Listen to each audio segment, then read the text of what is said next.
कोकणात सुद्धा मान्सूनपूर्व पावसाचा चांगलाच फटका बसलेला आहे। रत्नागिरीच्या राजापूर तालुक्यात वादळी वाऱ्यामुळे वीज पुरवठा खंडित झालेला आहे। त्यामुळे जवळपास 25 ते 30 गावं अंधारात आहेत। काही ठिकाणी विजेचा लपंडाव सुरू आहे। गेल्या 5 ते 6 दिवसांपासून या ठिकाणची बत्ती गुल झालेली आहे। वीज पुरवठाच नसल्यानं पाण्याअभावी नागरिकांचे हाल होत आहेत। यासोबतच मोबाईल सेवेवरही परिणाम झालाय। दरम्यान महावितरणकडून वीज पुरवठा पूर्ववत करण्यासाठी युद्ध पातळीवर काम सुरू आहे।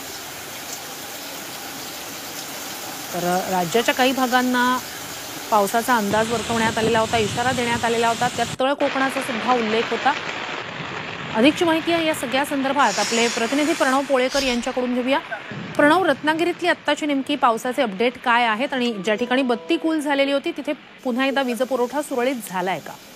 अजूनही 25 ते 30 गावं जे आहेत रत्नागिरी जिल्ह्यातल्या राजापूर तालुक्यातल्या अंधारामध्ये आहेत।